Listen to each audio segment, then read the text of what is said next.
This is a topic that's very near and dear to my heart when it comes to mental health.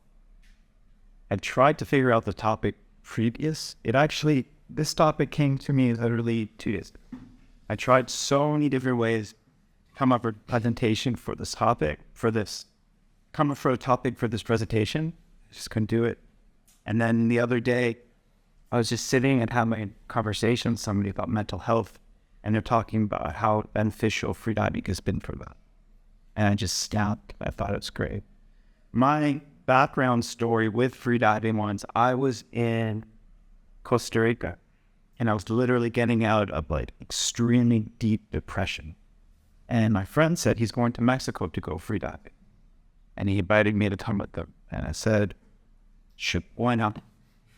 And the second that I got into the water, I fell in love.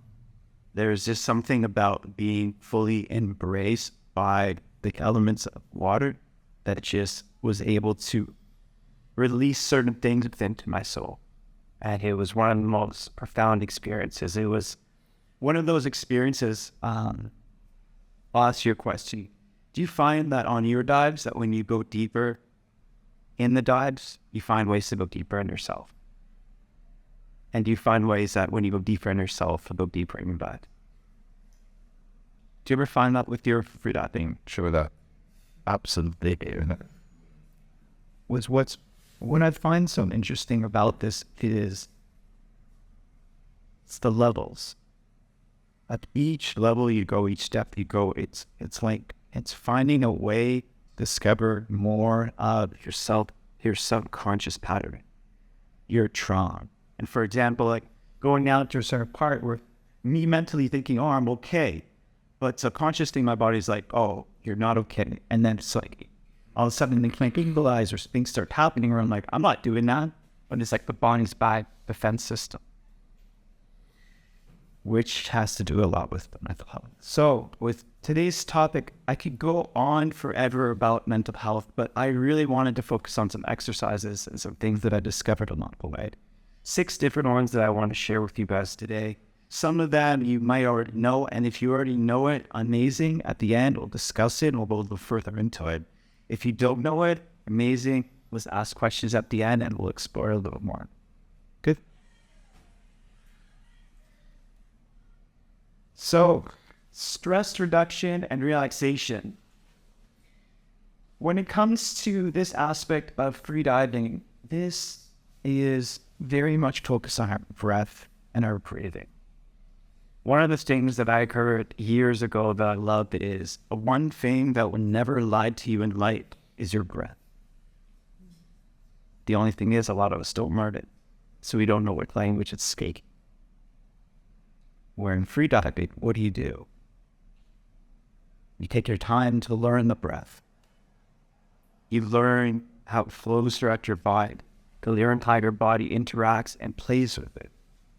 The breath is such a key component in our day-to-day life. But when we're in the water, we're able to create a connection with, and with that connection, we're able to find other connections within ourselves.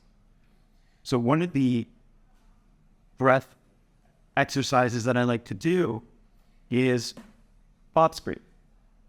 The reason that I like box breathing and I focus on box breathing is it's very hard to hyperventilate on box breathing. So box breathing in itself is, we can do 2 or 3 rounds together here. Just go quick. So get comfortable, get relaxed. And all I want you to do is go for the count of 4, inhale, then we're going to hold it for 4, and then we're going to exhale for 4. And then we're going to repeat this about 2 times. Okay. So when you're ready, let's go. So inhale, 1, 2, 3, 4. Hold. 1, 2, and 4. Exhale. 1, 2, 3, 4.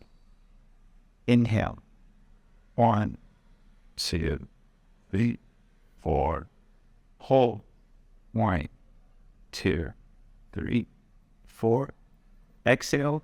1, 2, 3, 4. Hold. 1, helps you. Period. Core. That's lots of I forgot one of both though. First one was more of a triangle, and the second one was this kind of breathing in itself is very good for if you have a restless mind and you're having difficult going to sleep. If you have anxiety, if you feel like your heart is beating too fast. This is a very good breath for us to take a moment to sit back and relax and to really connect with ourselves again. And one of my favorite things that I was doing, you can catch a lot of people before they freedive, they get very nervous and hyperventilation can happen. So sometimes bring people to a box breathing just for a couple of breaths, and then getting that to tidal breathing is a good way for them to transition from one to another.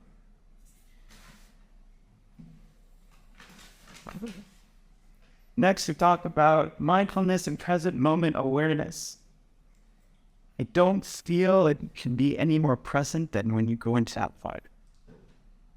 And if you're not present, I'm pretty sure you know about us. And maybe you'll find it. So the practice of just mindfulness in itself is able to decrease depression, anxiety, good for cognitive function, and emotional regulation. When I was going through extreme depression, it got to a point in my life where the person who I thought I was no longer the person who I was. And it was a battle of me holding on to my past while accepting my present. And that in itself caused a lot of anxiety, a lot of breakdown, it's a lot of just dark meds. And then I came across Ram Dass, one of his quotes, which was, "What time is it? Now, where are you?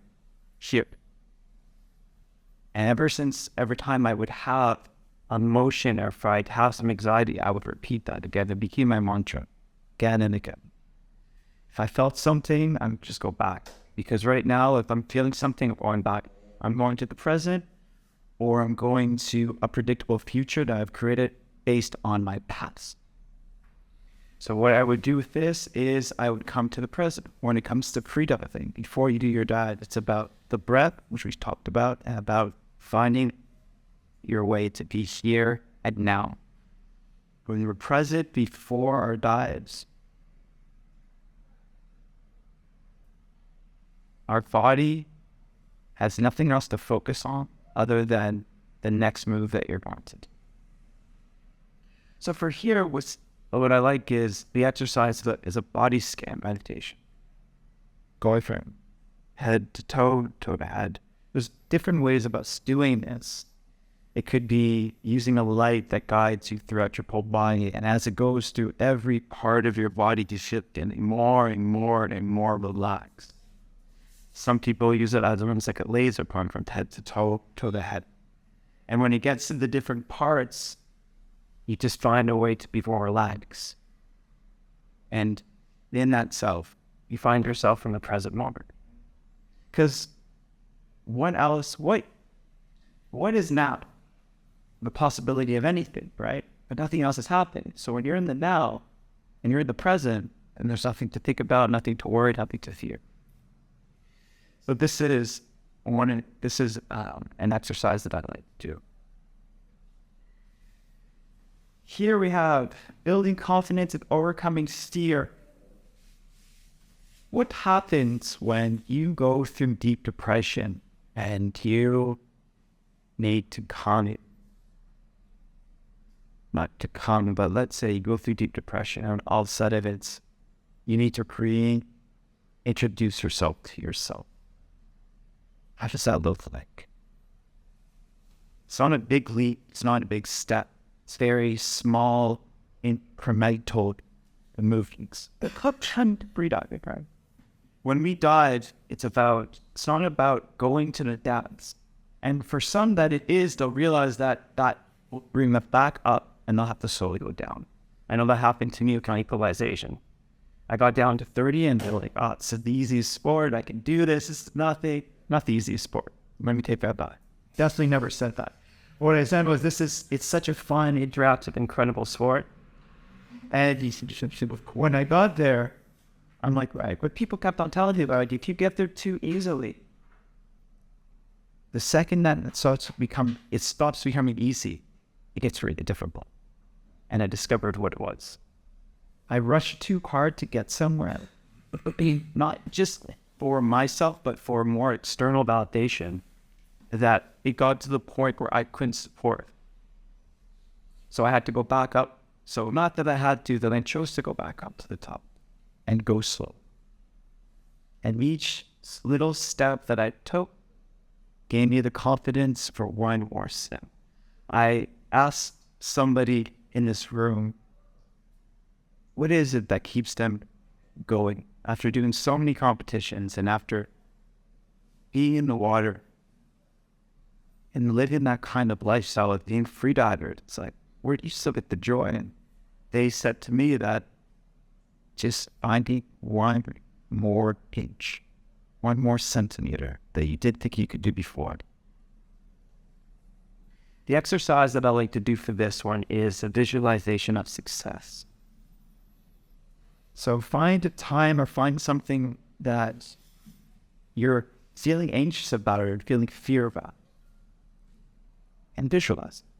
Picture yourself in that place. It's not that we need to forget about the fear. The fear will be there. Fear is not what's going to stop us. What stops us is the thought of the danger that's associated with the fear, but not purely the fear itself. So if we can get ourselves into a state where we can picture that moment, engage in that fear, and visualize our mind creating a scenario where we're doing something, when we get into that situation again, we find a way to do it. Because when we go into the unknown, the mind doesn't know. But when we create moments and create the images and we get to those parts, then the mind feels as if it's already done it. So then you can do it, right? So this in itself helps to build a little more confidence. Seeing yourself do something before you do it gives you the confidence to feel that you can. Overcoming the fear, understanding that fear will come, but fear is not the danger. It's what we attach to the fear that is. So we put these two together, we start to build up confidence and face that we didn't think we could help. And the therapeutic effects of the water. Oh, I loved it. I love it. I actually, when I went to freediving, the guy that I went with, he was traumatized from the water. When he was a kid, he almost drowned. And the way that I went into the water, the way that I'm like, oh my God, the mother, she's embracing me. This is so beautiful. To him, he was like, oh, I hate this, I hate this, I hate this. And like, you could see that when his breath wasn't there, he wasn't able to visualize, he wasn't able to be present. And he wasn't able to truly understand, like to be fully engaged in the magic of the water itself.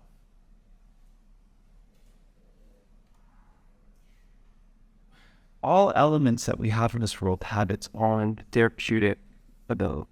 Walking, being in nature, being on the earth, very grounding, can take the wind, can speak to you in ways that you normally might not be able to hear. Fire is able to communicate and take some of the feelings that we have inside and transmute it to create something, to take fear, to take pain, to take anxiety, and turn it into something of opportunity. Water in itself is very loving, very hugging, like a mother. But like all mothers, there's that loving side and the strict side, right? And like all mothers, we must treat it with respect. And that's the water. When it came to him, his fear of the water, we created a visualization. We got him to sit in the water, close his eyes, to feel the buoyancy of the water, to feel his hands move throughout the water, and to visualize him connecting with it and flowing with it and moving through it, speaking to it, and seeing it not just as water, but as an element, as a soul, as a being. I like to say that after he did that, he was great at it, but it took a few times. But each time he did, and he asked for permission from the water, and he saw it as a person, and he saw that there's a level of respect into it, he was able to go down a little deeper each time.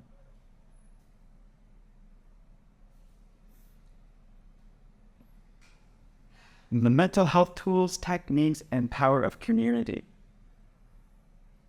So I went through 4 different techniques, right? And these techniques that we use in the water are techniques that we can use in our life. And the more we use in our life, the more we can use of water. The more we use of water, the more we can use in our life. They go back and forth. But what's very important about these techniques is being connected to the community as well.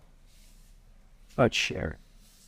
And I find that for me so far, when it comes to the freediving community, been incredible. People from all around the world, different religions, different skin colors, different everything, but yet we're able to connect. And through that connection, it's finding a way of going where you're trying to fit into a place where you belong. Going to a place where you can share some of your stories, share some of your struggles. Why? Because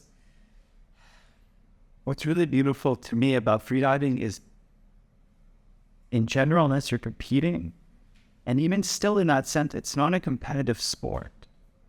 It's you with you, spending time with you, learning more about you.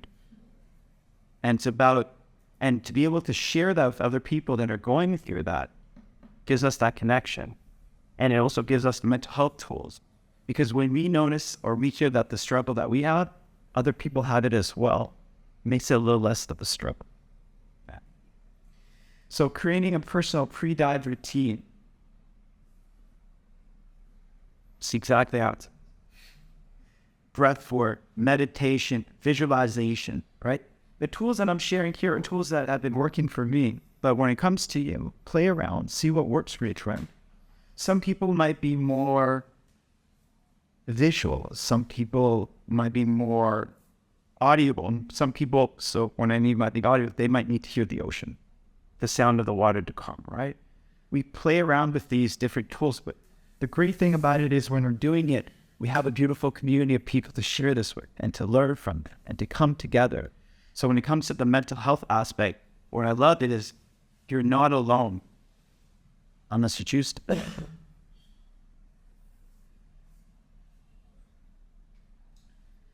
And in the power of positive self-talk.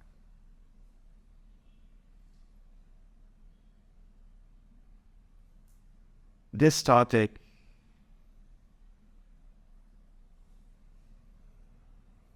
there's times where you're going through different challenges in your life, and we speak to ourselves in different ways. It can be very difficult. It can be very challenging, right? It's like the saying is, would you speak to other people the same way that you talk to yourself? Some people say yes, some people say no. But having positive self-talk, like, it can encourage compassion, help with self-esteem, reduce anxiety, being compassionate for ourselves. So finding these times when we're freediving, instead of saying, what's wrong? Why can't I do this? And just breaking yourself down. Your mind is very much like Google. Put in a question and it'll give you the answers to the question that you asked. Why am I stupid? Well, let me tell you all the reasons why. Because that's how the mind operates. Why can't I do this? Well, it's not. In your high school, this happened. It'll find whatever it needs to hang on to and to grow into, because the mind's just trying to tell you it's trying to give you what you're asking. But if we're able to say, what do I need right now? The mind works in a completely different way. If we're able to speak to ourselves by asking more encouraging, supportive, compassionate questions, we'll find that our brain will give us that back. So when it comes to an exercise, developing positive self-talk, when you find yourself in the water and you can't equalize or you're having issues, sometimes something that works really well for me is speaking to that part and asking what it needs. I discovered I was equalizing so hard by asking my face and my neck and my body, like, what am I doing wrong? Like, can you show me what's going on here? And every time I went down and I would just be first breath, and then present, and then visualize, and then speak, and then go. And as I go down, the more I speak, the more levels of, the more ways my body listens when I die. Like I said before, it's like, what's the one thing I'll never lie to you? Well, we talked about the breath, right? But your body is also this big, beautiful, vast thing of wisdom. Stay to it. Talk to it. It'll do amazing things. You know, there's tribes that would go around a tree, yell negative things to it, and then eventually the tree would fall over, and they'd have to cut it down. Just negativity was able to break it down. So if negativity can do that, think what positivity can do, right? When we're down in these dives, I don't think anybody here is trying not to do well. I think you're on. But there's just something that we need to understand, and that understanding comes from speaking, from compassion, comes from asking these questions, and then comes from finding the answer. Right? And after asking the question, I found that my answer was, you're going too hard. Go back up to the stop and start at 10 meters again. You know what's really interesting? Sometimes we're like, please, universe, give me a sign, and it gives you a sign, and you're like, I don't think so. I don't like that one. Give me a different one. Well, my side was back to 10 meters, and I listened, and creating that dialogue with the body. So when it comes to freediving, finding ways that we can connect with ourselves through positive chat, be a game changer. And we just need to go through it. So to recap, what we spoke about was the box breathing for one exercise to reduce the stress and relaxation. We talked about the body scan to be here and now. Visualization of success, build up some confidence. Water immersion and sensory awareness. We were talking about the therapeutic parts of it. Creating a personal pre-dive, the community, and the pools. And positive self-talk is once and positive. When we create these connections, it's amazing what we can do, because every sport that we do, everything that we do in life, as strange as it sounds, we need to reintroduce ourselves to ourselves. But having these tools is a great way of picking up where you last left off. Thank you.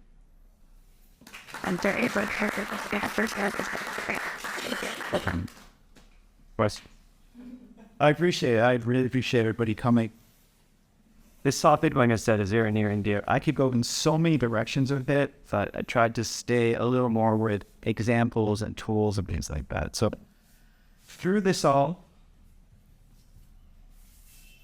does anybody have any questions or things that there is? Yes? How can friends it? Why are friends it? You want to let Frenzo? Let them miss that. If I may do a presentation on Frenzos. You can put... The joke out. No, it was okay. It was beautiful, I'm not done yet. Oh, you see that? So I'm like, I was recalling yourself. But I can definitely relate to when you were saying about this feeling that you had fear and and he was drowning before. Just like I resonated with it because I had a similar experience, and I had phobia from the sea when I started like 3 years ago. So it the mind is really beautiful when you just like kind of sit into your fever and no outweighing any kind of it. Now, when I feel stressed, when I feel some anxious, I just go to the sea to actually cleanse my anxiety. See, like that in itself, what you said there is one of the most beautiful things. It's like you're going into the water. It's like speak to it, talk to it, cultivate a relationship with it. And it's amazing what you do when you actually confront the element. Instead of just trying to dominate it. Try to dominate the sea, see what happens. Yeah. Yeah, C2 80 had read this book by Alan Chiditil, published in 15 set up, which is called Belonging for Love is Constrained. What the guy is here in the record story of land. It's the young prison of people who is in jail. And he escaped in his mind from the plunges of the world. And he's actually a wonderful guy, but he's not. They Trump is a dead man, bust of the seas. To read this book, find it on the internet. It's really fantastic. In that case, it's about running, but without we never understand right. And that can be there also. True. Sure, I just it's a great one to do. It reminds me of the story about the two patients in the hospital. One was blind and one could see. And every day, the patient that could see would tell the blind person how beautiful it was to look out the window. And then when the person that could see left, the blind person found out that there was something there.